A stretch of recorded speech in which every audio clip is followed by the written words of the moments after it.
Bonjour la classe, je suis toujours votre Madame Félicité de la langue française. Good morning class. I'm as usual your French teacher in this class. Today we are going to take our module 6. Aujourd'hui, on va prendre notre module 6 dans notre classe de français. So without much wasting of time, I want us to have a little bit of recap of what we did in the last class. We learned in the last class, the most important thing we learned in the last class was how to be able to use some polite ways of greeting. I mean, asking questions. You want to ask questions, for example, saying, what is your name? Tu t'appelles qui? Ou bien you say, comment tu t'appelles? That means, what are you called? Or what is your name? You are meeting someone for the first time. So the immediate question is that you ask and you have an immediate response. That means, je m'appelle. Je m'appelle. That means, I'm called. Then you now mention your name. I'm called Aisha. Je m'appelle Aisha. As you are responding and mentioning your name, je m'appelle Aisha, you ask the person as well, asking you, what is your name? Et toi? Et toi? That means, and you, and the person will tell you his or her name by responding to, moi, je m'appelle Memuna, or je m'appelle Josie. You can use, we learned two new words, mademoiselle, mademoiselle. You can, mademoiselle means miss, M-I-S-A, someone that is not married. Then you have monsieur, monsieur. Monsieur means Mr. Then we learn another one again, director general, that's director general. So if you are asking, for example, meeting someone for the first time, you can say, c'est qui, c'est qui. The response you begin with, c'est le directeur général, or you say, c'est Mademoiselle Amina, or Mademoiselle Rebecca, or you can say, c'est Monsieur Ebel, or Monsieur Salisu. So you can go on and on, but for the most important thing for us that we learned in the last class was how to ask, comment tu t'appelles, what is your name, or what are you called? And as I said, I'm repeating again, the response is, je m'appelle, you give your answer. Je m'appelle, then your name. Then again, we went further to make mention of some polite ways of greeting someone, introducing yourself to someone, so as to get the immediate answer to what you are looking for. You are meeting someone for the first time. You can say in a very polite way to someone that has just come into your house, welcome. Welcome is bienvenue. Bienvenue. Then we looked at au revoir. Au revoir means goodbye. Again, we went further to say that when someone is traveling, normally you tell the person, safe journey. Safe journey. That means bon voyage. Bon voyage. You have closed at the end of the work. Going home, you can say à la prochaine, à la semaine prochaine. That means see you next week. See you next week. And if you are just at work or even in class or in school, you want to step a little bit to go somewhere or to have something doing, you say to the person next to you or your classmates, à bientôt, à tout à l'heure. À tout à l'heure. That means see you later. See you later. Now let's quickly go to the next thing, the topic of today for this class. In this class, we are going to learn how to mention the months of the year, the months in a year that we have, as you can see on the board. Les mois de l'année. Les mois de l'année means months in a year. In English, we have January, we have February, we have March, we have April, we have May, we have June, we have July, we have August, we have September, we have October, we have November, we have December. So let's quickly take them one after the other because the pronunciation are a little bit complicated. So you have to listen very, very attentively. Aujourd'hui, on va apprendre comment on dit les mois de l'année. On commence avec janvier jusqu'à décembre. Donc, il faut regarder sous le tableau pour voir ce que je vais expliquer. So you look at the board very well so as to see what I'm going to explain. As you can see on the board, we have January. That's in English, January. In French, it is being pronounced as janvier. Janvier. January means janvier. Then let's go down to February. February. February is février. Février. Février. March. March, that's in English.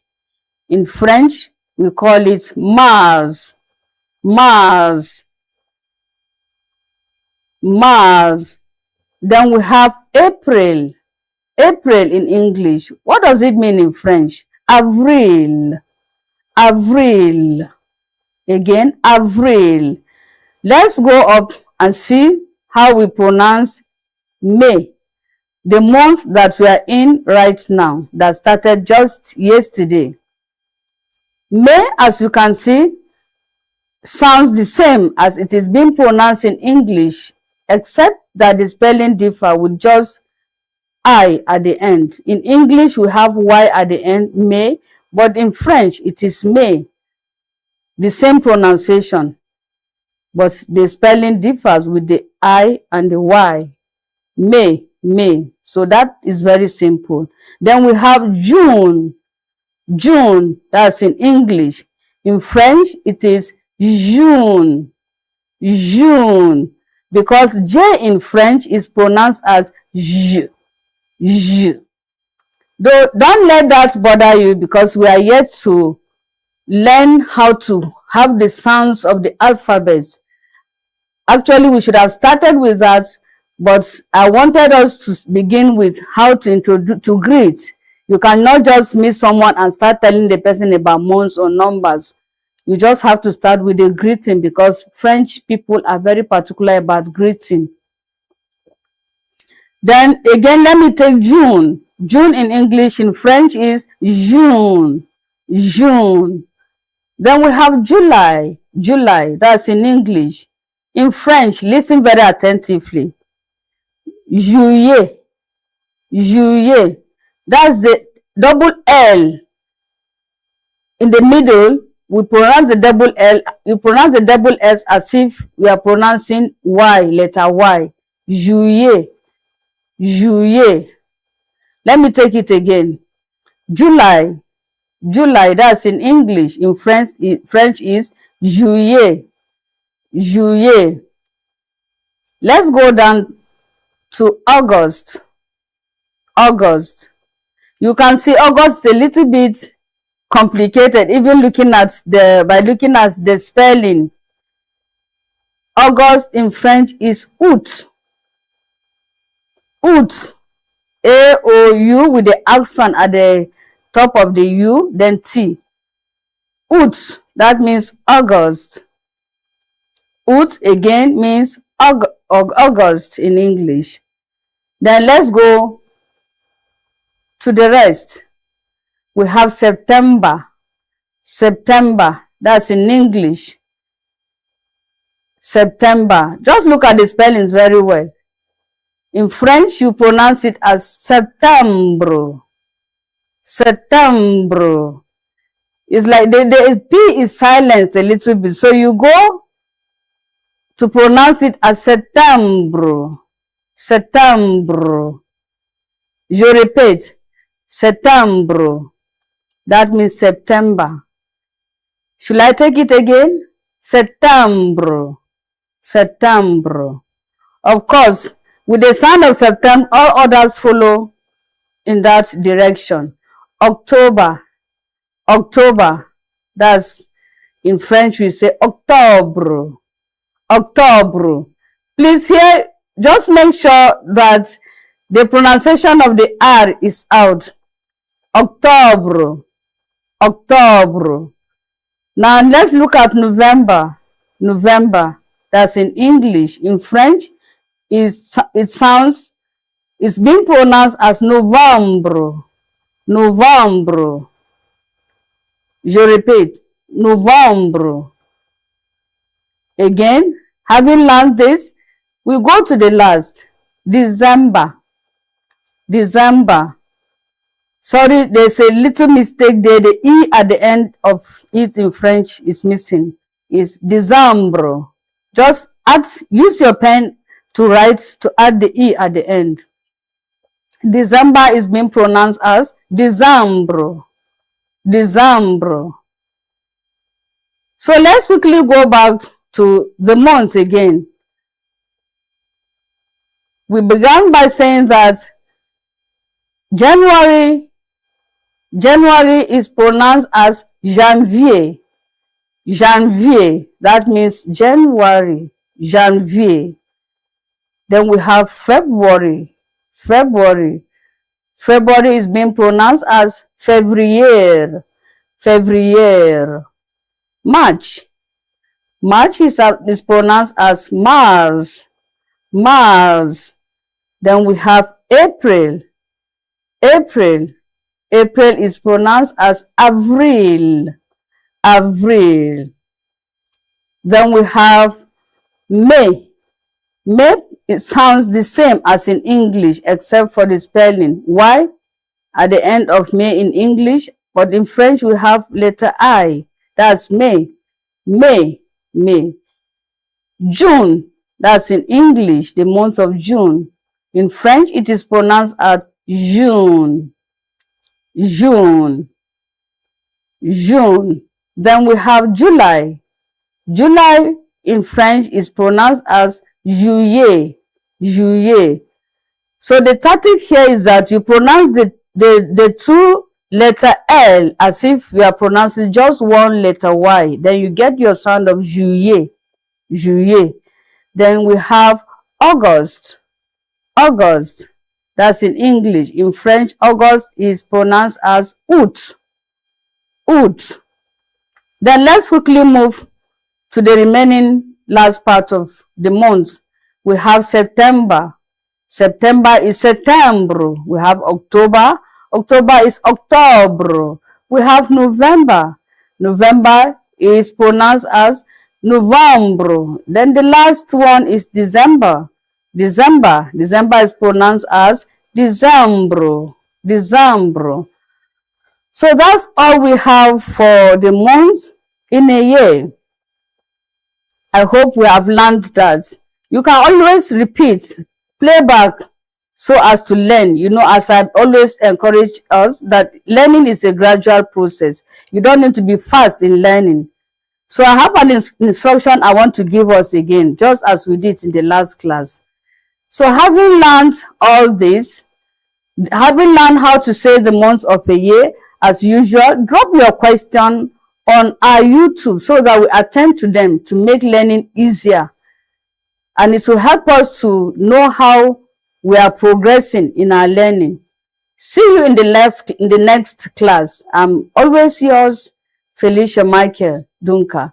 Après avoir appris à dire les mots de l'année, comme d'habitude, laissez vos questions sur notre chaîne YouTube afin que nous puissions y répondre et rendre l'apprentissage plus facile pour nous au fur et à mesure de nos progrès. Au revoir.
Good morning and welcome to PMB Morning Show, where politics meets business and the real issue take center stage. Today we are looking at two stories that define the state of the nation.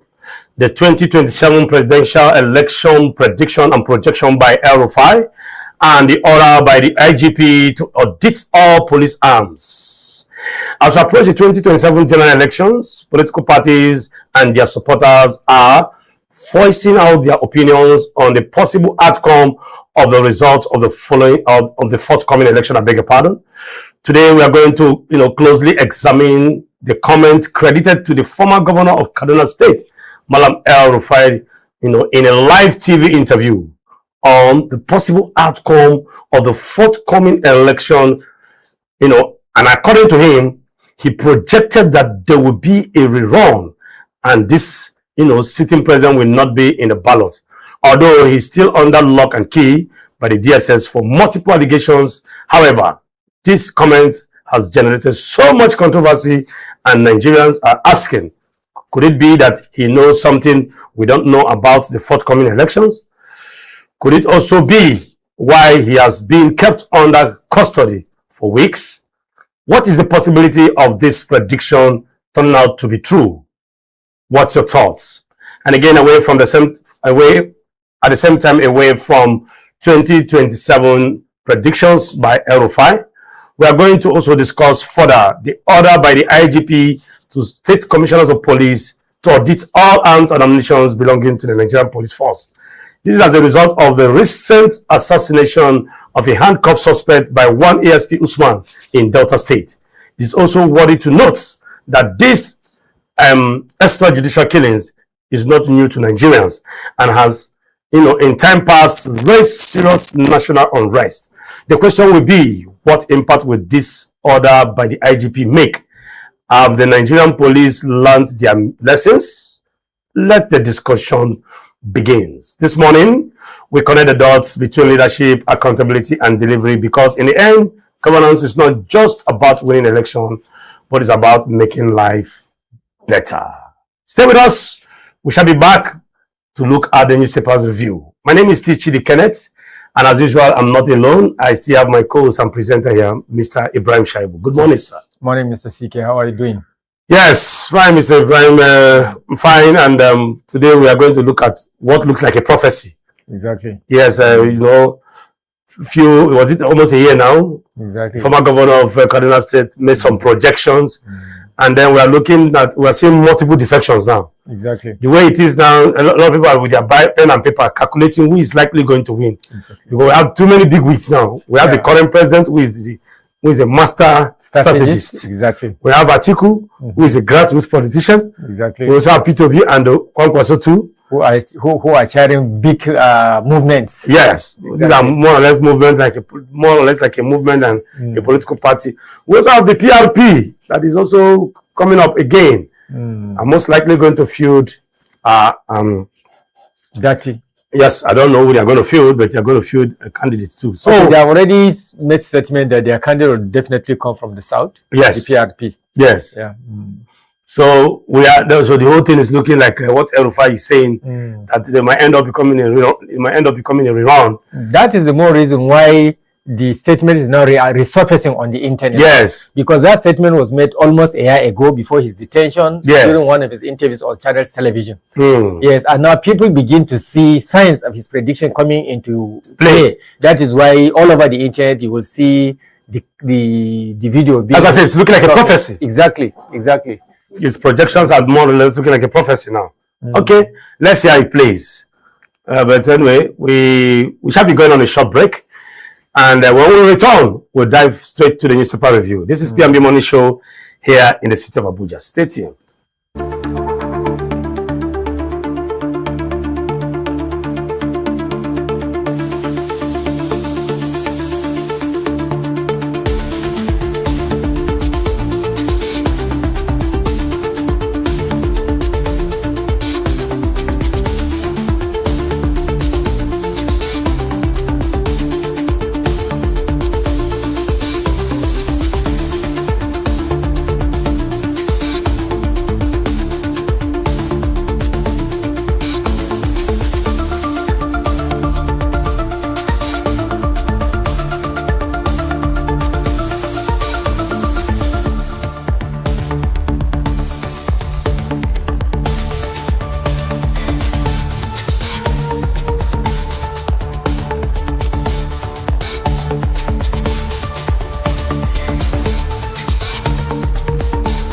I'm looking at you.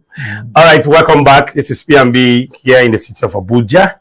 And my name is Tichidi Kenneth, and I have still in the studio my co-host and co-presenter, Mr. Ibrahim Shaibu. Mr. Ibrahim Shaibu, the newspaper review. Yeah. As traditional demands, you know, I always remind you. I hope I'm not going to exactly. You remind me, and I said, I hope we don't see death and violence today. The producer is shaking his head. I beg, Mr. Producer. We've had enough of that. Yes, so and God is answering your prayers. Honestly speaking, in recent times, the numbers are reducing. Honestly speaking, the numbers are reducing. It's not like before where we're used to see them in hundreds, and even officers. Exactly. So kudos. Yes, we are ready. Okay. Tribune. PDP crisis.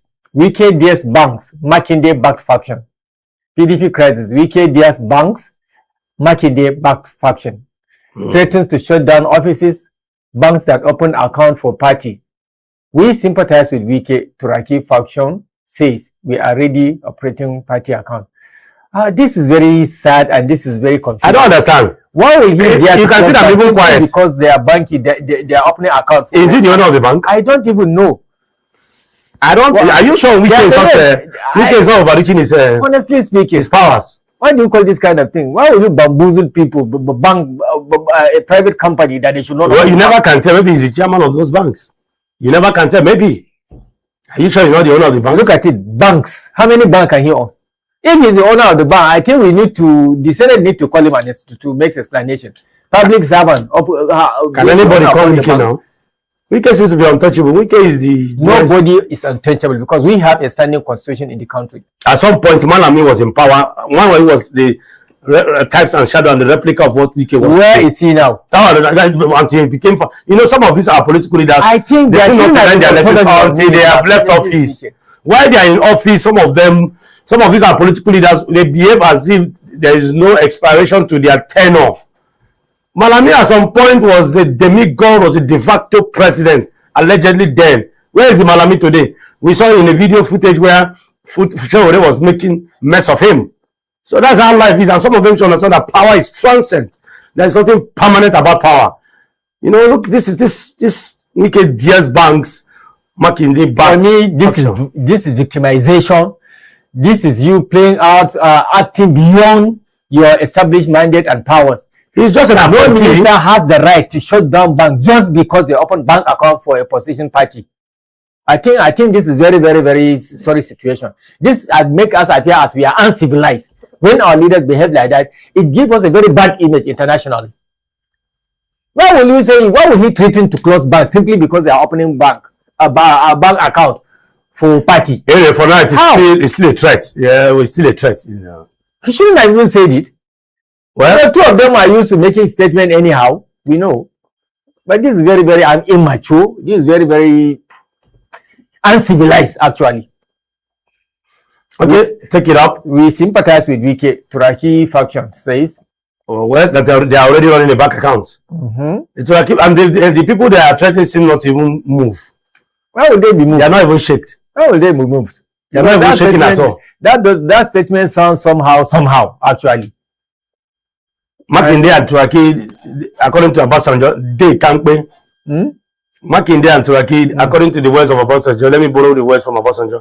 Then they can't pay. They know in fact, I'm also beginning to see another ticket from that side too. Makinde plus somebody else. It's all about ticket. It's all about ticket now. I'm telling you, it's all about ticket. Honestly speaking. Some have already made their intention very public, like Konkoso. He says it's just after the VP slot, and he has already achieved that with Obi. Some are insisting that they should be the only presidential candidate. They should be the only person to clinch the presidential ticket, and signs are showing that they will be the one clinching that ticket. So it's all about ticket. So we have up there the Tribune, still on the Tribune. Akpabio or Shomole clash over Senate's amended rules. There was a heated argument in the red chamber. Yeah. Yes, over Otomole and the Senate President.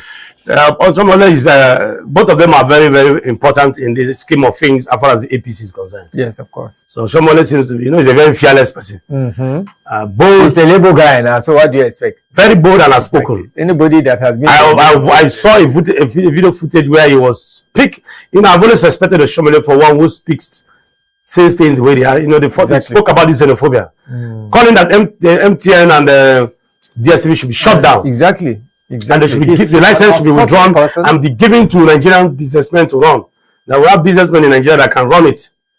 See, they want to be killing Nigerians. That a mechanic confronted a surgeon in South Africa and attacked him.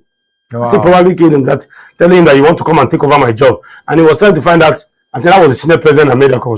What's the correlation between a mechanic and a surgeon now? So where is that comment coming from? That you're coming to take over my job? You can see the propaganda. Some of the people who fuel this crisis, they just plant, even in Nigeria, people who fuel crisis just plant one propaganda like that and things spreads like wildfire. It's very unfortunate. It's unfortunate, honestly. Let's look at the other one. Them major power challenge is overloaded transmission lines. Many power challenge is overloaded transmission lines, says Tegbe. Senate confirms him and Enikan Loye as ministers. He's talking tough now, you know. Every minister will come and say, you know, what they think will be the solution to power. By the time he's sworn it, no action. We'll see no action. After 1 year, they start apologizing to us. Exactly. Like we saw in the last Minister of Power. I hope Tegbe will not come and apologize to us after 1 year. We are hoping so. Yes. Okay. Implosion in ADC to our advantage. NDC constitutes no threat, APC chairman. Implosion in ADC to our advantage. NDC constitutes no threat, APC chairman says. So the implosion that is happening in ADC is to the advantage of the ruling party. They also claim that the NDC constitutes no threat to them. No, but this is the APC talking big. Well, it is expected to talk like that anyway. Exactly. But the truth about it is that, you know, whether you like it or not, no man, if your wife divorces you without any genuine reason, as a husband, you are likely to feel bad. Exactly. In as much as these are statements, you know, sometimes we see in the open glare trying to cover up a certain form of, you know, it's hot. You know, there's no way you will not feel it. Exactly. There's no way, because you are better together. Of course, yeah. Of course. I don't know if you know what I'm saying. I do. If Obi and Kwankwaso was still in ADC and they decide to pick a candidate and everybody joins them together, by now the ruling party will be shaking more. Can't you even see?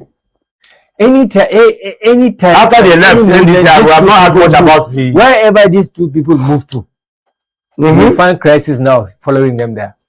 Internal crisis, legal crisis with Sundar party. And before they join, you wouldn't be hearing this. The party will be just. Nobody knows anything about anything about the party. But the moment these two giants walk into that party, somebody will go and dust one thing or the other. Exactly. So like I told you, there might have been already modes planted across all those smaller parties.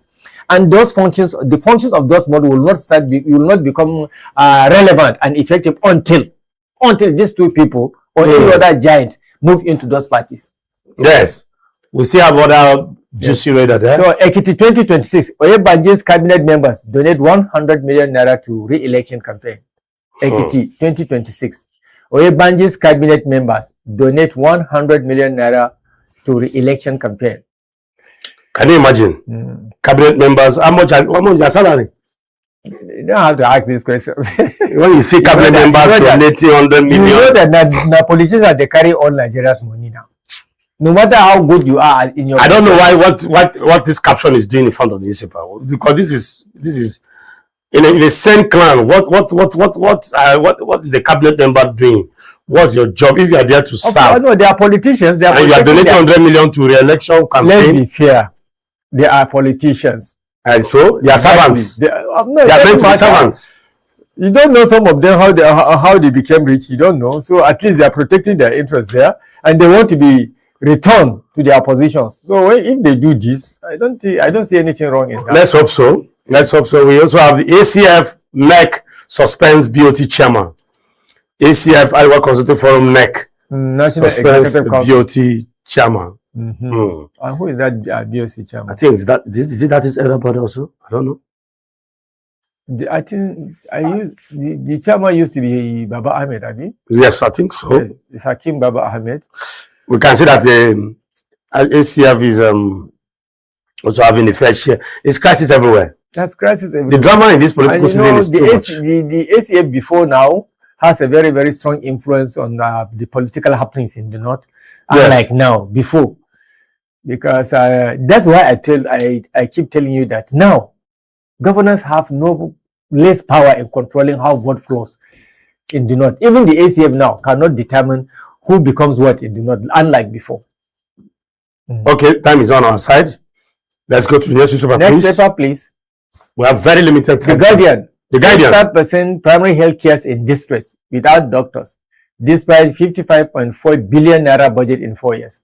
The budget which the minister once claimed that only, is it 65 million? 36 million? 36 million. 36 million have been released to him so far. So what do you expect? What do you expect when you only release? Budget doesn't mean that the money was actually released though. 55.4 billion budgeted in 4 years. That doesn't mean it was dispensed. That's what I'm saying. We are speaking the same thing. Yes. It's only that 36 million that have been already released to the cash at hand. So that means power play in Senate as Akpabio Shomole clash over 2027 intrigues. Okay. But let's discuss this. What are the key functions of government and governance? If you allow primary health care to be in distress, if you allow a complete system that is detaching governance from the grassroots. Honestly, so governance is all about politicking, looking forward to your re-election. That's all you will be concerned about, and how to borrow more. That's the way it's looking like. That is the way it's looking like. I will fix great collapse in 100 days. Somebody said that before him now. Okay. Even the person that appointed him said that if we don't have power after the first year, I shouldn't elect him. By all means necessary. So him saying this, I tell when I come back the second time, it carries. Don't vote for me. He can't be stronger than his. That is the truth.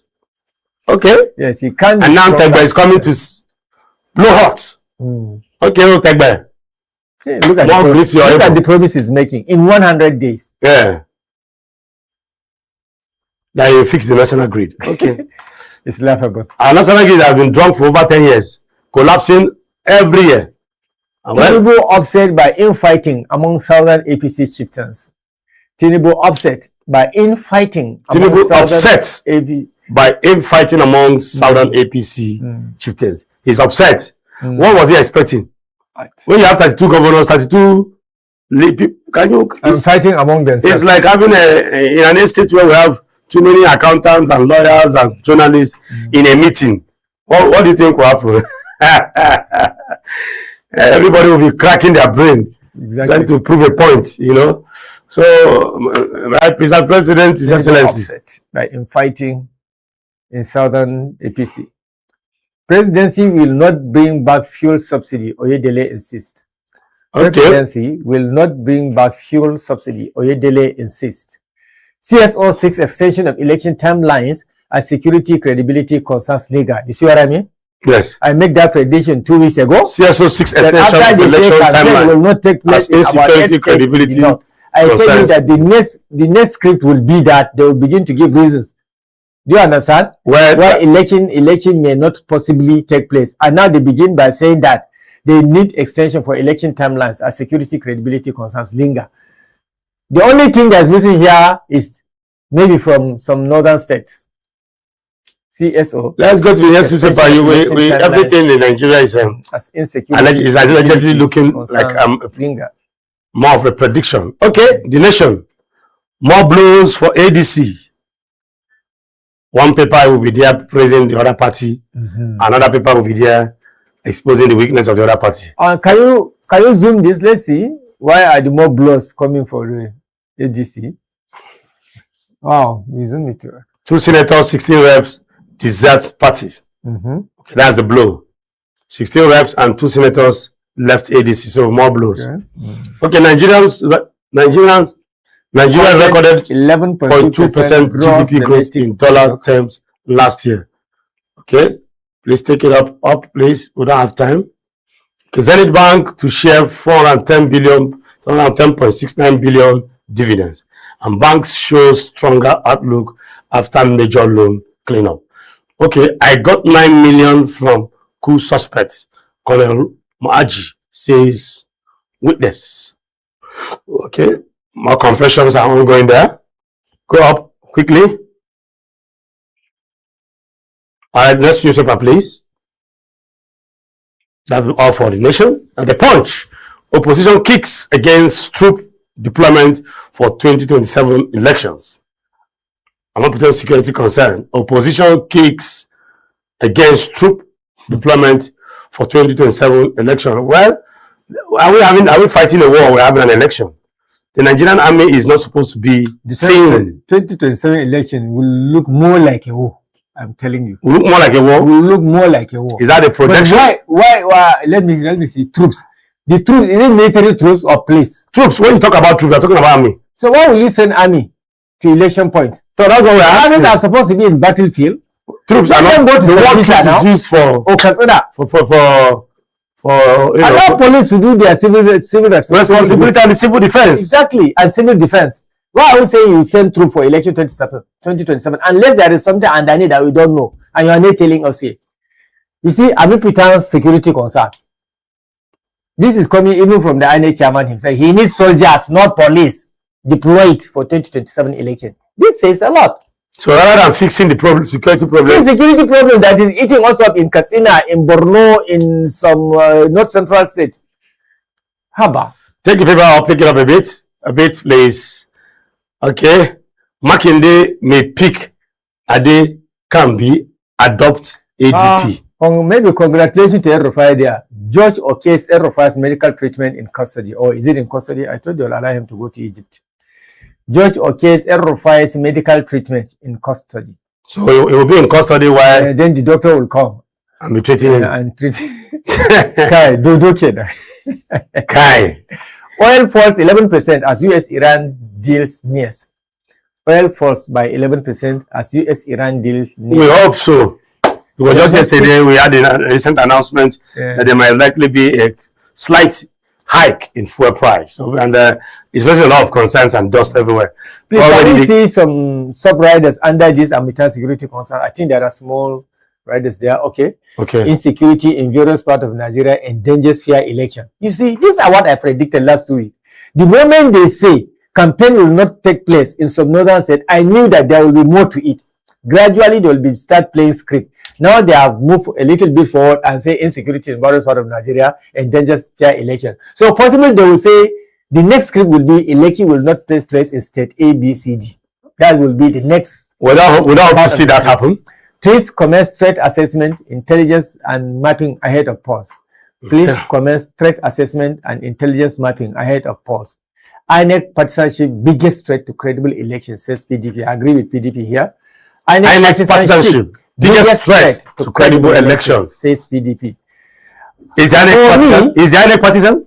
Of course it is. I keep telling you here now. We had a lot of discussions over this concern. That is what I even wanted to say now. For me and so many people like me, I don't trust INEC to carry out this election. Not INEC. INEC under Amumpita. I don't trust it. That's just my personal view. Look at very disturbing one there. The suspect that was arrested just yesterday, was it the first day, for betting somebody with acid, was paid 500,000 naira to bet a spa worker with acid. Suspect is confessing. You want to kill somebody and maim somebody's life, over 500,000. I think the intention is not to kill her. Intention is to just destroy her face. This is love. Yesterday I read that it has to do with some relationship affairs. And people are talking about economic. People are talking about economic downturn, and people are still busy. I think it's getting unnecessarily emotionally engrossed in some form of filial relationship that amounts to nothing. Another interesting rider there. Court orders interim takeover of Silva's 9 properties. I think that has to do with his involvement in the alleged coup plot. Yeah, is it Timire Silva? So any other Triprier Silva. Let's go to the next newspaper, please.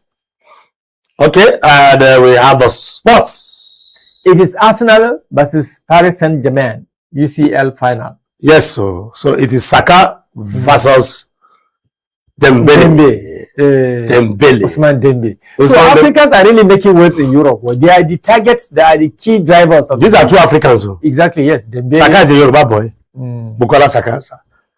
And Dembele, of course, one of these African countries. You can see. Africa. He's the world best footballer now. I hope you know. The Ousmane Dembele? Yes, the current Ballon d'Or player. You can see. Aina, doubtful for Villa's Europa League clash. Okay? Moreno beats Moreno beats a 1-8 EPL award. Okay? Moreno is one of the star players of Manchester United.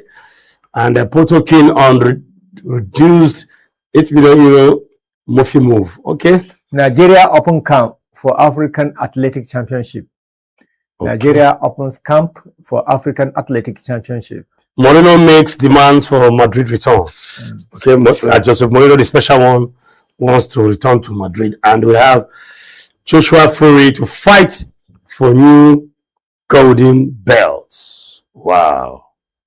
And again, Simeon's loud Lukman teammates despite UCL exit. Anyway, Joseph Fury to fight for new golden belt with Anthony Joshua. That will be another interesting fight to watch, and we'll see how that plays out.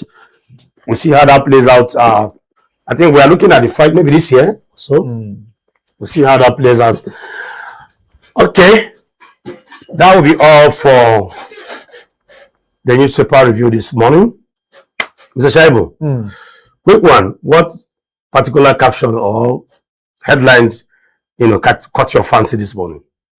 Well, all headlines are very interesting ones. I think I'm just happy that I haven't seen a lot of casualties and death in the paper. The one of them provoked you this morning, the one that Wike threatened to shut down banks. Because this is very, very uncivilized way of speaking. You are a sitting minister and you are telling Nigerians, you are telling the world that you will close banks simply because they are opening bank accounts to a party that you are aggrieved with. It doesn't make sense, sincerely speaking. And does Wike even have the power to say that and declare why, without them violating any legislation? I don't think he has the right to do that. Okay. Even though you are a minister, you are operating within certain framework. You can't just be operating based on your whims. That is very uncivilized. That is a very uncivilized remark to have made by coming from a minister, sitting minister for that matter. Somebody that's already a lawyer. Okay. Sad. That will be all for the newspaper review this morning. We shall be going on a short break, and when we return, we'll dive straight to the topic of the day. This is PMB Morning Show here in the city of Abuja. Stay tuned. We'll be back after the timeout. All right.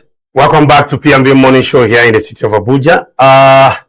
We're going to dive straight to the first topic of our discussion this morning as we progress on the morning show this morning. Okay, as we approach the 2027 general elections, political parties and their supporters are voicing out their opinions on the possible outcome of the result of the forthcoming election.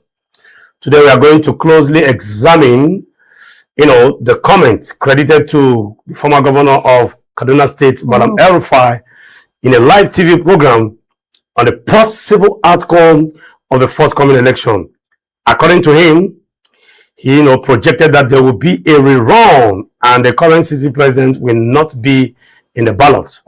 Although he's still, under lock and key by the DSS for multiple allegations. However, his comment has generated so much controversy and Nigerians are asking, could it be that he knows something that we don't know about the forthcoming election? Now, looking at the permutations and the happenings going on in the ADC and the NDC, the PDP and the APC, one will begin to see the statement credited to El-Rufai or made by El-Rufai, Madam El-Rufai, as a prophecy coming to pass. Mr. Ibrahim, I still have Mr. Ibrahim Shaibu in the studio. And Mr. Ibrahim Shaibu. Yeah, Mr. CK. El-Rufai is looking like a prophet now. He's not. He's certainly not. Is he a prophet? No, he can't be. He can't be. He's saying there's likely to be. I'm aware of who the last prophet is, and I believe that there wouldn't be any other prophet after that one. But El-Rufai is respected and known to have been one of the key political maestros in Nigeria, and then he had been playing key roles in determining how election results have achieved. Right from the days of the PDP, coming to the CPC, coming to the APC. In fact, he played a very critical role, very pivotal role in determining the flow of electing late President Muhammadu Buhari to power. Nigerian politicians rely so much on El-Rufai to make the calculation. Like Nigerian politicians from the northern extraction? No, generally. Generally, they all respect him. We are witnesses here on television when Tinubu called his son. No president has ever done this. No presidential candidate has ever done this to any person in Nigeria. Coming live on national television, holding the hand of a particular individual and telling him that please don't go away. I heard that you are going away. Don't go away. Wait. And I will not leave the stage. You in fact have to make a promise to me before I leave the stage. No person has been treated this way. They respect him. They respect his analysis. They respect his permutation. They respect his political calculation. They always listen to him when he gives them ideas. Do you understand? He's a political wizard. You can give that to him. And they know him. That is why even some people are saying probably that is what informs the decision for the ruling party to keep him under lock and key for now. That is another view of Nigerians. There are Nigerians that are thinking alike. Keep him away from the political landscape. Involvement. And he himself was once. I saw a paper that when they were trying to release him, they gave him a condition that maybe they wanted to release him that time. They said, we'll release you, but we don't want you to talk to any pressman. So if you are not allowed to talk to any pressman, at some point he came out to say that he should not be involved in any politics. Exactly. All these things happening in the NDC, there are Nigerians that believe that if El-Rufai had been out, it wouldn't have been happening. But let's clear the air here. This statement that this prediction by El-Rufai is not a recent prediction.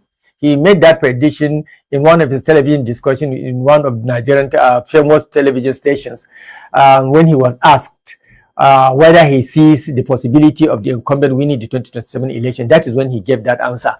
That he sees a possibility. In fact, he didn't see a possibility. He said that he has calculated and he's sure that there has to be a rerun. At some point, he said there's a plan A, B, and C. Yes, exactly. So I can't say he's prophesizing, but I just see him doing what he knows how to do best. Now, if you're talking about that, if you look at the current political situation now in Nigeria, where we have multiple, we are likely going to see a repeat of what happened in 2023, but with a little touch of, improvement or shift. Unpredictability. Exactly. Now, in 2023 we have Kwankwaso was, contesting on the platform on his own. Yeah. They now the Kwankwasia has merged with the obedience. That's the OK movement. To give birth to OK. To give birth to is OK, which is OK. And we have of course the Turaki Adamawa. Back in the Turaki Adamawa, as a block also Atiku, who we know to be a very strong political grassroots politician. We never can tell. So in fact, I still insist that you see, myself, I want to align with the prediction of El-Rufai, but not in total. There are points where I take strong exception to. For example, when he said that the incumbent may likely emerge at best in the third position. This is just where I beg to differ with him. Do you know why even this statement is coming to the fore? Because seeing the scenario that is unfolding before us in Nigerian politics, that is why many people start thinking about that interview and they started to spread it online. That's why it became as if it is a threat something.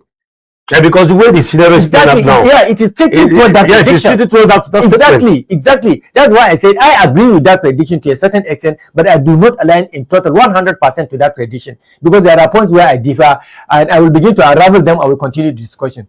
At least midway to the discussion, I'll explain why I think it may not actually be concluded the way El-Rufai predicted it to be. Okay, Mr. Brian. Yeah. So, well, we are going to also ask and then address some of these questions one by one.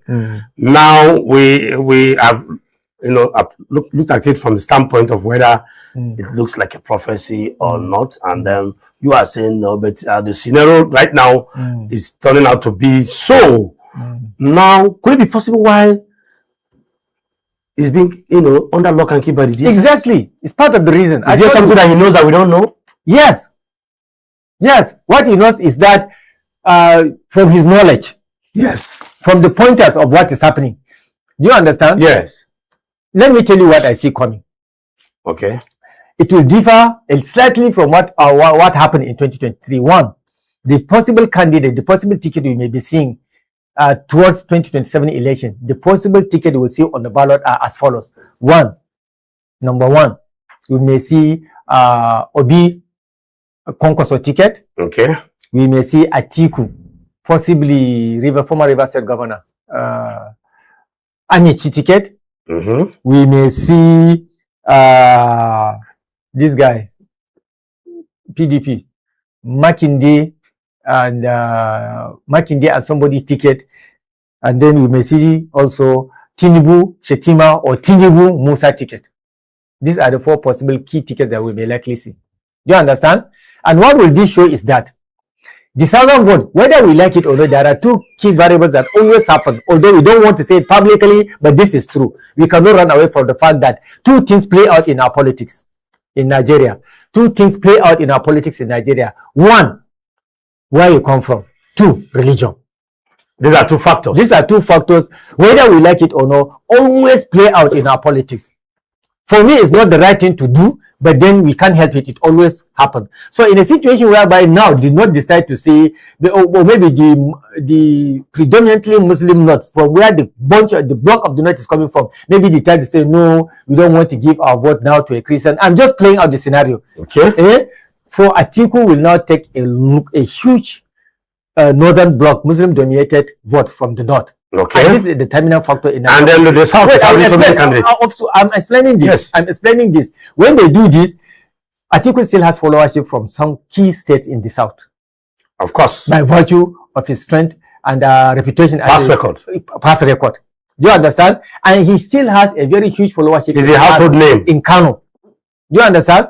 So you will see that the northern vote will be divided between Atiku, Peter Obi Konkoso, and Tinubu due to the fact that he has governor and Ganduje in Kano. Do you understand? Okay. And then the ADC is still strong in so many northern states. Then when the West, when for Peter Obi, Christian will say, no, we still don't want a candidate from the North. We want the South to retain the second tenure. Second 4-year tenure. Based on that, what we saw happen in 2023, Christian particularly from the southeast, from other part of Nigeria, and the Christian North will decide to say, okay, just like the Muslims say, no, we'll now vote Atiku, we don't want, they will also do the same. Do you understand? So, Tinubu, Peter Obi will take a huge amount of vote coming from the South. He will share it with Tinubu, he will share it with the other candidate, other Christian candidate, possibly from the PRP. And possibly if Makinde happens to be a candidate also, because there are pointers to that as well. So when this thing happens, you will see that no one candidate will legally, constitutionally be allowed to be declared winner. Then we must go back, we must go to... So now from your commentations now, we are beginning to just like see that the statement... But where I differ from RFI is that I can't see, I know what the power of incumbency does to a sitting president. And then I know the reputation of Tinubu to be a very stubborn politician. You understand? Tinubu is not the kind of Nigerians are even saying that he's even more stubborn than others. Exactly. I've never seen a stubborn politician like him. Thanks to God that he himself has said it.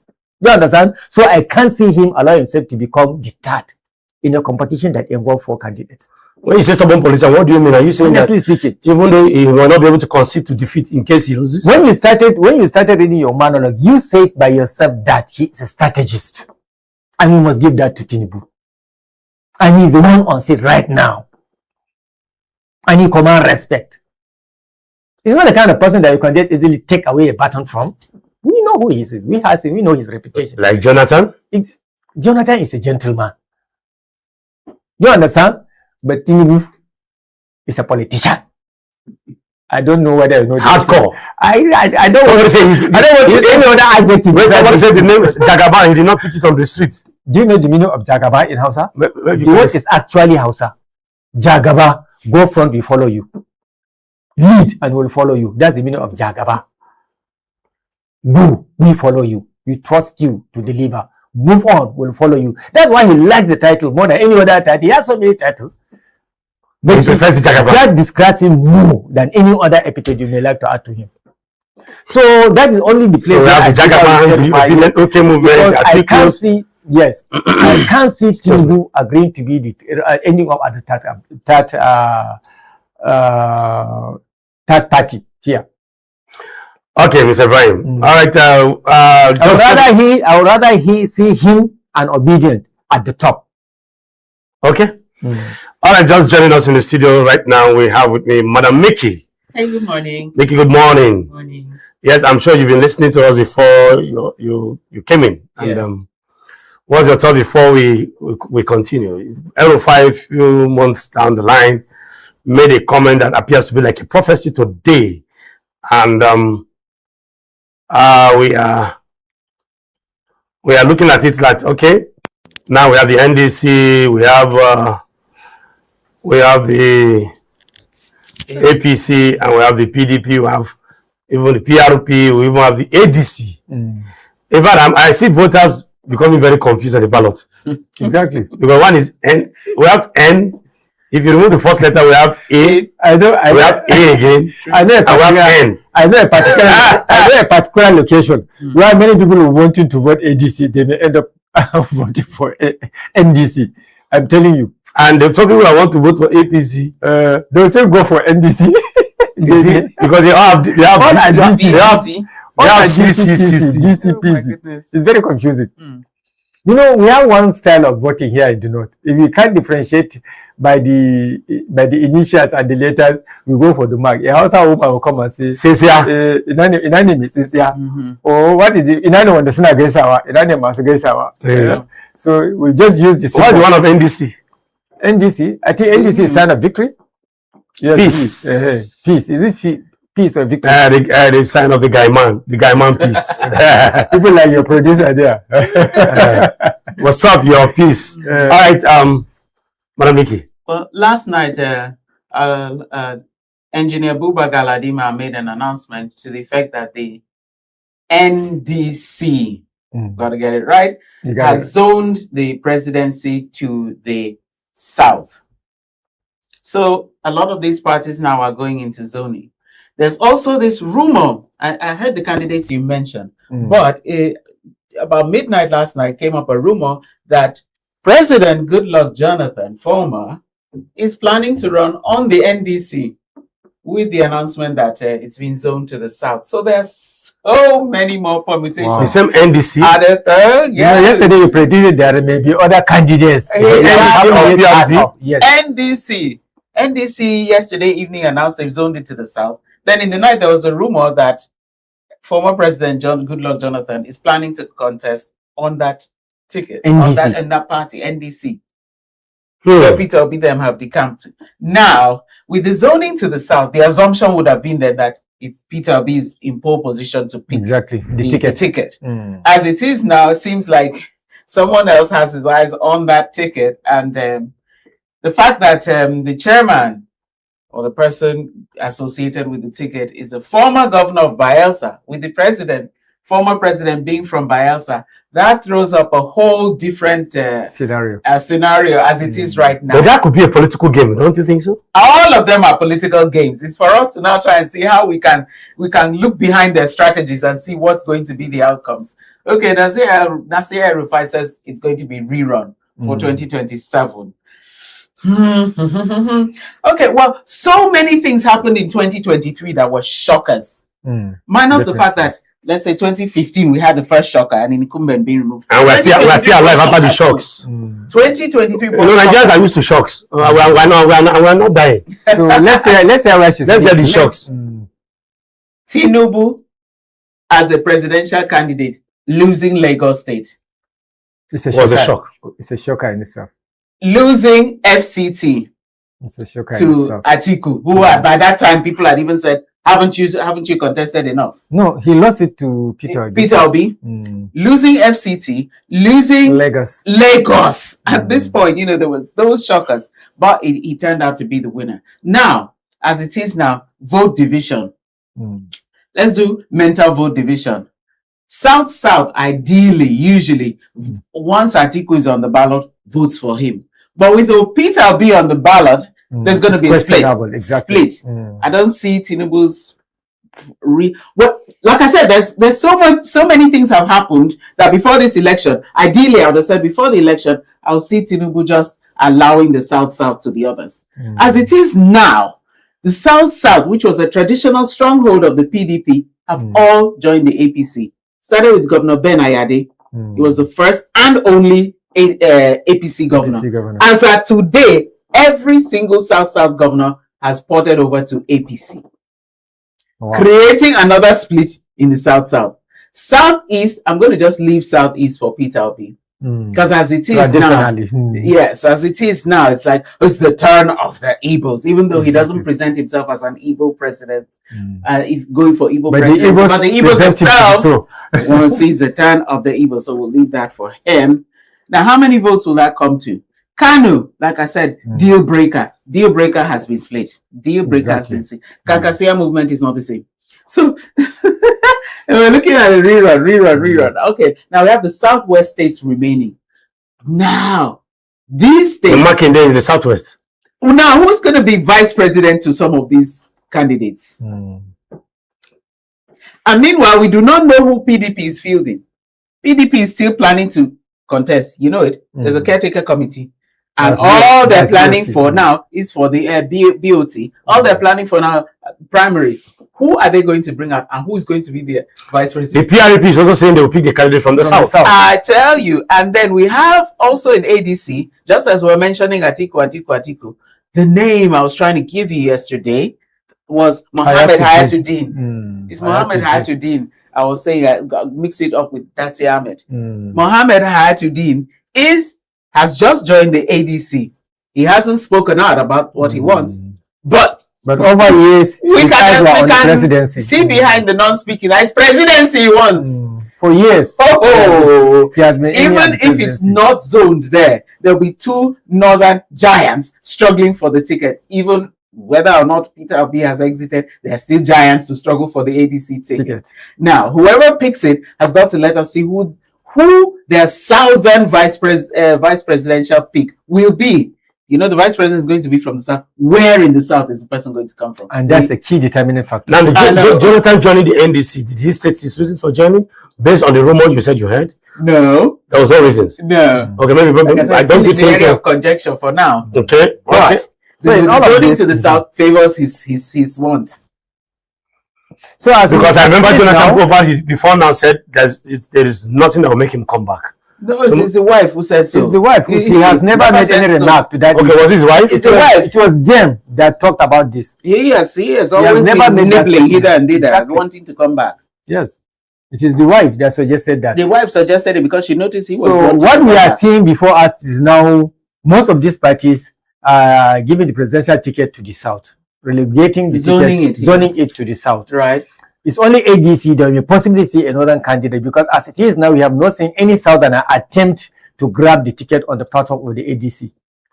Am I right? Right, for now. For now, because we have not known what the PRP is planning. So that's why I think there's only. That is why I said this 2020 is still early for us to make prediction about 2027 election. No, we're not making predictions, gentlemen. We are running with the rerun prediction. Yes, we are running with the rerun prediction of Erufai. It's possible. The prophecy, I call it the prophecy. Exactly. You know, so we're trying to analyze the prophecy, likelihood, chances of it becoming a reality. You know, prophecies are projection. Look at that. That is Erufai. Is there anyone who can listen to him? Do we have a voice there? Can we have audio? No winner will emerge in the first round. The worst case scenario in the 2027 elections is that no winner will emerge in the first round. We may have to go for runoff. And Bola Tinubu will not be on the ballot for the runoff because he will at best be third in the election. He has no pathway to win. I have done the maths, I have done the analysis. He cannot. I have done the maths. I have done the analysis. To win. Oh my goodness! You know what? No clear winner in the Erufai is one. The way and manner and the audacity at which he speaks. What do you expect? First class all through his life, BNC and everything first class in the account. The guy is gifted. That's why they respect him. Like I tell you, that's why people are assuming is the reason behind them keeping him in back. But I think beyond this, for me, honestly, That alone cannot make a sitting government to say, no, I'm afraid of so person. Let me just give him other detention. So, but his smartness is now is under lock and key. But honestly, we are seeing this unfold. Honestly, when you look at the scenario, there is possibly going to be some of his predictions going to come true. Honestly speaking, but I can't see Tinubu ending up that. I disagree. If there is fair and fair election, honestly speaking. Okay, now looking at the elections, do you see any possible politicians don't play fair? Do politicians play fair in Nigeria? I beg you. Do they always play fair? They do. They do now. Okay, anyway. Well, I mean, always is pushing it, but sometimes. Okay, let's see. Okay, let's see. Okay, I can see that some of us are. I thought El-Rufai was the only mathematician, political mathematician. I'm seeing Mickey now doing some form of. Mickey is an authority. And that came out to know, but my sum total came to some zero because I couldn't come to a lot. Sum total came to some zero. So at the end of the day, so gentlemen, El-Rufai's prediction 1 to 10, Mr. Ibrahim. I give him 8 over 10. Over 10 because the only place we differ. Yeah, like I keep telling you here, is because I can't see Tinubu ending of that. Honestly speaking. Okay. Because of one, his reputation for being stubborn. 1, 2, for him being the incumbent. He has the apparatus of power. He has access to the apparatus of power. He has INEC. And what does that mean? Are you saying that? He has. Are you saying that there will not be credible election? Even this morning, PDP has made a statement in one of the papers that they don't trust Army Town. We read it today to run this election. Isn't it? Yes, of course. So meaning that the election, and some statement created to Ababio saying that the insurgency will end after the election. After the elections, and again, budgeting 135 billion naira for post-election litigations, as though the result has. So let's hear from our sister here. So because I only want to hear her last opinion before you wrap up. So 1 to 10. 1 to 10, 1 to 10, 1 to 10, 1 to 10, 1 to 10, 1 to 10. Okay, well, I am. Just will there be a rerun in 2027? Well, I can see why El-Rufai is predicting that because as at now, one of the hot states, Kano, is divided. Splitted. It's split. So even South as a block is splitted too. The blocks are split. So I can see why he's predicting that. But the only place that for me I don't think you can split is the Southeast. You know why? From 1999 till date, the Southeast have always voted one candidate they believed in. When it was time for even one party from 1999, even from 1999, when they en masse voted Azikwe NPP, they have always been consistent. No, when it was time for articulated, they followed him. 5 yes. Okay. When it was time for Yaradua, they gave it him 5 states. That's because of the PDP. No, I mean, no. In the Southeast, we are Republican in nature. So not Republican, yes? No, we are no. Even the white men confirmed it. In Igbo land, there's a saying that goes that Igbo Wereze. You know, you will respect your emirs. Which means you will respect your emirs, your traditional rulers. In the Southeast, Mr. Ibrahim, at your age, you can't talk to me. Because I'm chief. No, you can't talk to me to tell me what to do. Okay. In the Southeast, that's how we are wired. You cannot talk to me, even at your age now, in Yoruba land, your age mates cannot be talking and I will talk. But you know, everything has changed now, even in that's what I wanted to tell him. I'm coming. All right. The nurse, Oshomole came out one day on TV and he said, it is leave it or take it. The nurse are headers in nature. And it is true. One man speaks, a lot of people follow. It is like that. Do you know, in the north, if a respected imam comes out to talk, people listen to him, or an emir, people listen to him. In the Southeast, nobody listens to anybody. Please listen to me.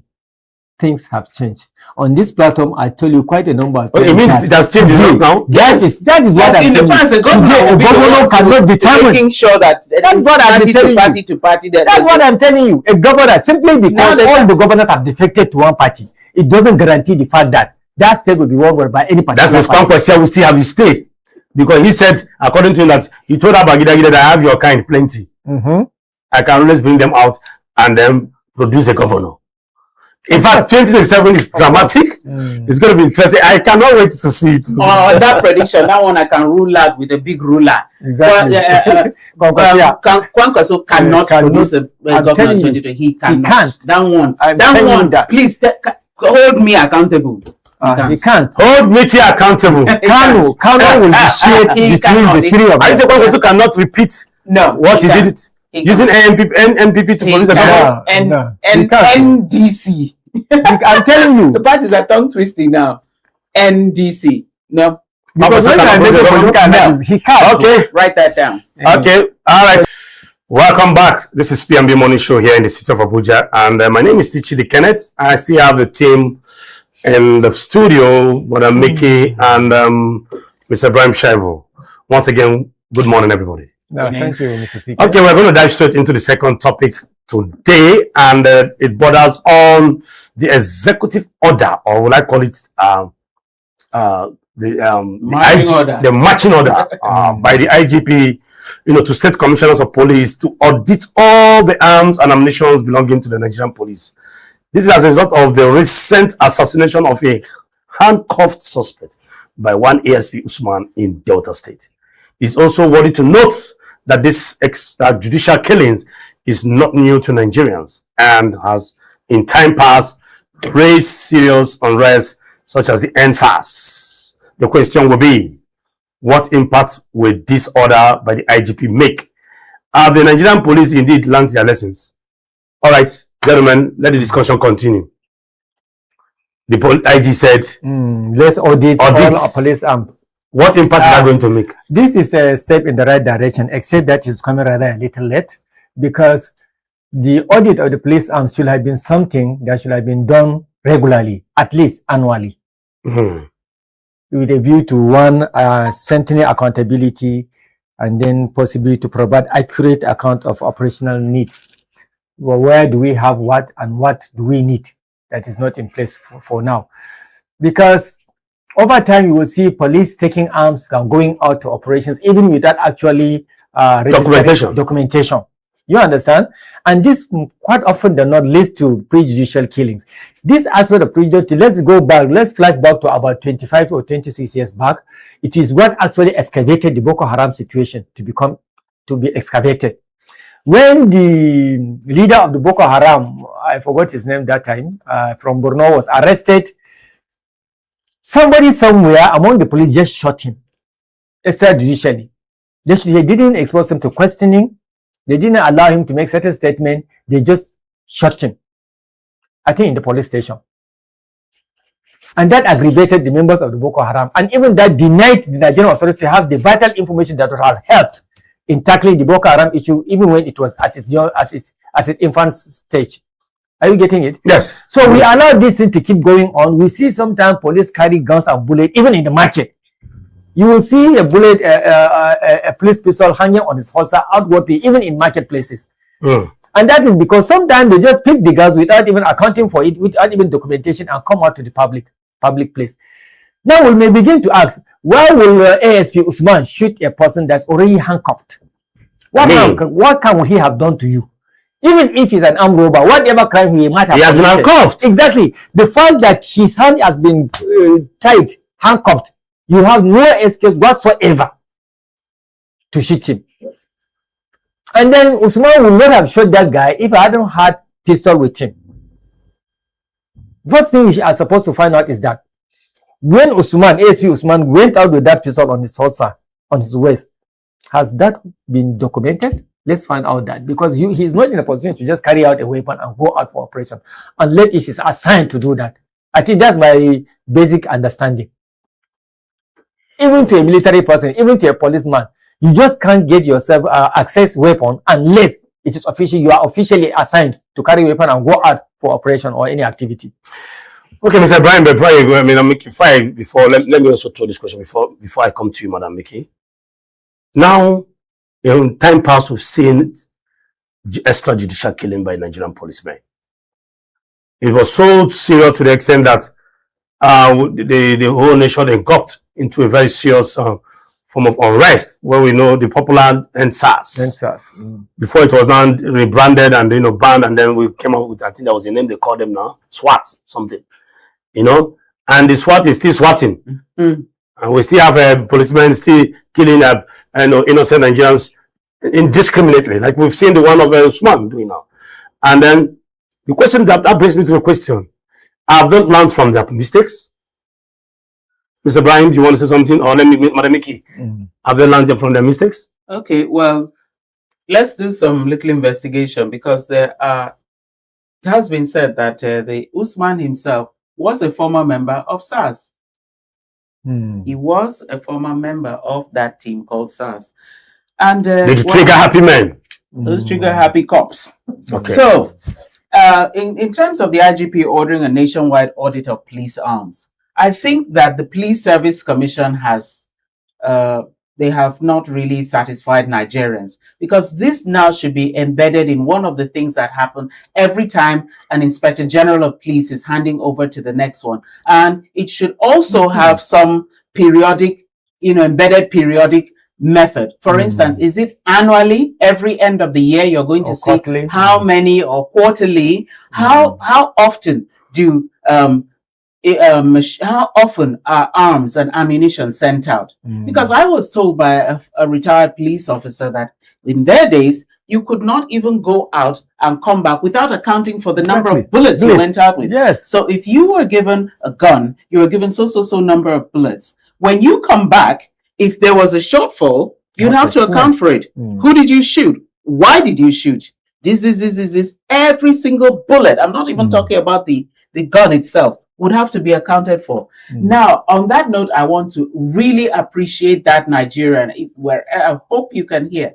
We sincerely appreciate you for risking your life to have recorded that video. If not that video, I can just imagine the scenario that would have played. We can imagine some... We picked up an armed robber who was carrying on arms which are illegal, and in the course of the struggle, he tried to shoot us with the gun. Or tried to disarm us. Exactly. And therefore we killed him. Will have, because the dead man cannot talk. The video shows that his hands were tied at his back. For God's sake, how wicked could you be? Tied to his back, and then his legs bent backward, begging, pleading for his life. I mean, how could you? At close range, thank God for that video. Unless, goodness for that video. Unless, like the Boko Haram, I don't know if we have the video information that they don't want the guy to speak about. Obviously, yes, he knew too much, or he was set up. Of course. Or both. Or a little bit of both. Or both. Okay? So it's like, you, today, before you open that your mouth, I will click.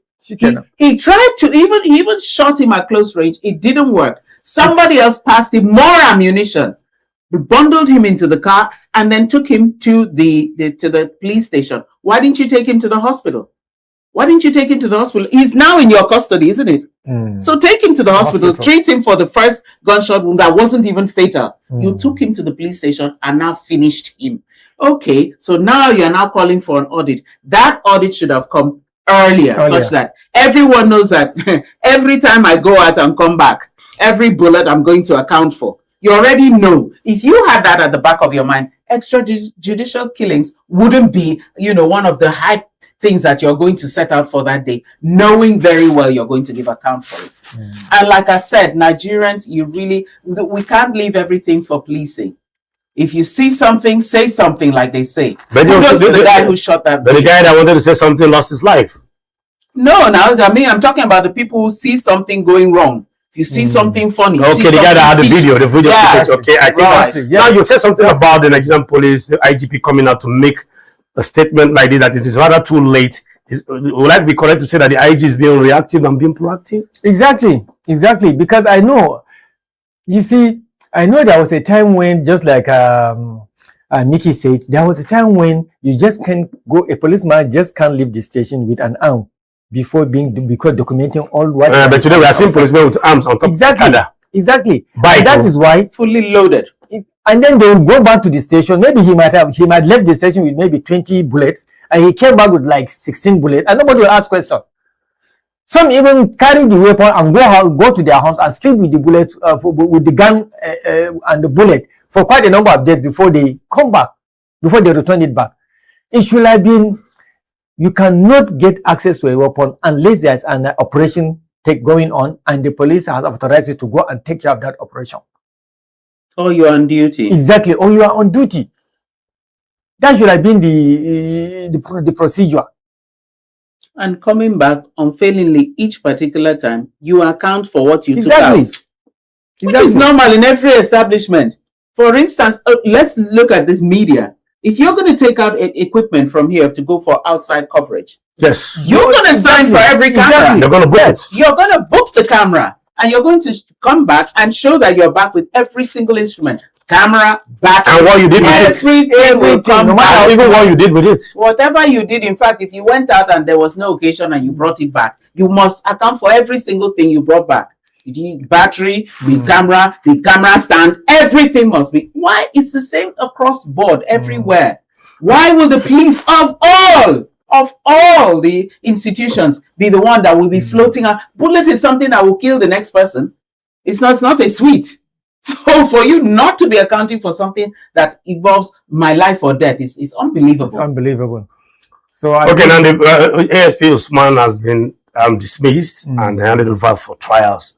Exactly. Well, what impact would that make? Will it serve as a deterrent to other policemen? No, I say no, because you are saying no. You said of course. Yes, I have a reason. Let me know. Okay, let me hear your own reason why you said no. Because from the video, which is floating everywhere, he came around with 2 other people who were civilians. But now you dismissed about 5-6 people who you said these were all the people involved. So now justice has not been seen to be served. Innocent ones are roped into the dismissal. Those who are guilty are still moving around looking for the next civilian to kill. So that's where I'm saying no. You need to get the other 2 civilians who were with him, that were in that video, that handed over the ammunition. I'm not saying, oh, these people were on duty on Monday morning, so all of you come out. There was some I think the report I saw, 3 people. You see, the car came in with nobody in it, the front empty. Then 3 people were in the vehicle, right? But when it came to the time for dismissal, 5 people were brought out. All of them were court-martialed and dismissed. Those ones were not even present at the scene. Those ones know nothing about the operation. You understand? So now you've roped in innocent officers and dismissed the innocent officers. Then the gang members, let's call it with the ASP Nuhu, are still floating around.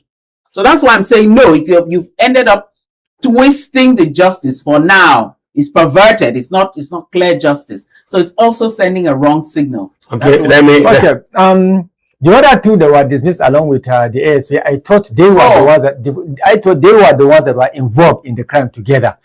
That is why I said yes. For me, it will serve as a deterrent, because you see, over time, why the crimes keep happening in this country is that people will be found will commit crime and then they will go scot-free. But if for a start now we have caught an ASP and then he's prosecuted and tried and found guilty and then sentenced, dismissed first and then sentenced, then I say this will now begin to serve as a deterrent to others who might have been having the same idea working in their minds. You understand? Unless we begin to prosecute people that are guilty among us, I think we'll keep seeing people that will continuously be committing crime and then working scot-free in the society. And this is very, very dangerous for us. Okay, very, very dangerous for us indeed. I think I will agree with the persecution part, because sometimes, like some time back, we'll see a situation whereby a policeman is caught red-handed in some of these kind of extrajudicial killings. He'll be court-martialed, found guilty, dismissed, and that's where it will end. Exactly. So he now won't be persecuted or anything else. Yes. And he'll find a way to wangle himself into getting, uniforms and coming out and now pretending that he's still in the service. You understand? Whereas if he had been tried and sent to court, there's no how, at least that by Nigerian laws, it's death penalty if you killed an innocent person, or even if it was transmuted to life, then it would be life imprisonment. He'd be behind bars. But if you end it now, the court-martial and dismissal without the trial, which will now serve as the actual deterrent, the person will still continue. You just permutate into another criminality. Okay, some Nigerians have the opinion or that supplier to criminals, or gun supplier to gun runner. They are like this all the time. We have seen. They recruit younger people. We've seen alleged situations like that where gun runners and gun suppliers and whatever ammunition suppliers to criminals. Now, some Nigerians will have the opinion on that. Journalists are supposed to be part of this investigations and this what do you call it, audit to give Nigerians the proper report, because who is going to audit the Nigerian police? Is there an internal auditor, external auditor, mixed with journalists? What do you think? Some Nigerians have that opinion anyway. Yes, every organization, every public service organization, be it paramilitary or civil service, they always have their audit department located within. Don't you think an independent audit? Exactly, within the agency. And when serious audit like this is supposed to take place, there should have been, like you suggested, maybe a team of professional audit consultants, and then probably maybe media people, just to report the situations that yes, we are part and parcel of this audit that has taken place. And to report the true situation. Yes, the importance of such an audit is at least it will now enhance readiness in the Nigerian police force and also prevent misuse. It will also help us in identifying gaps. Okay, these are the weapons we have in so-so place, and out of this so-so number of arms, this and this are already obsolete. We need to replace them. They are no longer useful to us. So if we don't do this, we'll end up having all our model arsenal. Do you understand? That's what is happening in our military right now. You will see outdated weapons. Carrying a Mark. Exactly, carrying a Mark. I think the Nigerian police are still using very sophisticated machine guns. So audit like that can also help in doing all these things. It will also help in ensuring that all assets entrusted to Nigerian police force are properly accounted for and optimally deployed. Right. And also prevents incidences like, a long time ago we had this bomb blast incident. Exactly. Where, because those undetected explosive devices, as they call them, were being kept somewhere, not documented, not even reckoned with, until they now all exploded. Exactly. Whereas if are you referring to the Keja cantonment? Right. That happened because of a situation like this. On unaudited equipment and explosives and stuff like that. So anybody that attached to that office can easily go take any ammunition or IOD and then put it into his bag and then go out. Apart from that one, operating an expired and obsolete arsenal hardwares, military hardwares or police hardware, as the case may be, could be very dangerous even to the officer himself. And then it needs to be happening either regularly, either quarterly, annually, periodically. Just choose a time that is okay for you to do it. So for instance, now this IGP has called for it, right? When it goes, will the next one do? You understand? So if you now call for it based on the fact that one officer shot somebody, let it become a matter of policy. When you go, what will happen next? Thank God, he has retired. Let's go. You understand? Let's go. That is it. That's what. Okay, so let it become a matter of policy. Let me bring it to the next question. Is it what impact will this order make? Is it going to be very, very, very impactful as far as the Nigerian police is concerned? Yeah, if they will do it honestly, it will help a great deal. Like I said, it will enhance our readiness, it will prevent misuse, and then it will help in making being accountable for whatever is entrusted to Nigerian police force. Okay. Yes. Now let me give you my own analogy about this whole thing. In the Nigerian police force, we have the cadet officers and we have what they call it the colos. The colo officers are those ones who rose from the rank and file. From the constable, let me give you the rank. We have the constable, we have the corporal, we have sergeant. I want to describe it. The sergeant is the one with the 3 red signs here by the shoulder. The constable is the one without a rank that you usually give this wood. They send them on light issues or maybe civil matters to go and invite somebody. We also have from the sergeant and then the corporal with the 2. From corporal we have the sergeant 3. From the sergeant we now have inspector 1 bar. That's why you see the police officer is no longer going to tuck in his clothes, flies his clothes. It's 1 bar inspector. From the 1 bar inspector we have 2 bar inspector. You see the 2 bar inspector. Then from 2 bar inspector we have ASP, the Supro, what we call Supro. And that Supro is meaning you're not a confirmed officer. You're no longer a normal ordinary police officer. You're not a supervisory officer. That is the rank of Usman, the Supro. Then we have the 2-star. So what I'm coming, let me get let's even stop it right there. Can you remember any of the ranks you mentioned now? Can you remember? Only the ASP. Thank you. We can't even remember. Yes. I'm just trying to give you an example. So what you're saying is the same thing with the regular Nigerian. Yes, exactly. So I think they should give them a new protocol. When you come in, for instance, if that ASP had come in, he would have identified good evening, sirs, or whatever, unless like it's a dangerous situation. I am ASP such and such a person. And I would like identify yourself first, and then you mention your rank. That way, we already know what exactly or who exactly we're dealing with. A situation where you go, pa, pa, pa, wind down. Let me say your particular. Okay, now, Madam Mickey, that is why I'm educating Nigerians now. It's gone in through this year, gone out the other. We are here. We didn't even catch the education. Okay, now. Ask me. No, don't ask me. Which mention 3 that I mentioned. I described it. I cannot remember. I remember ASP. I remember. Okay, let me I can remember. Let me start. Yeah, sergeant. Let me start. I can't remember the other. Let me. If you want, there was a point where trying to go. The problem. Go straight to the point.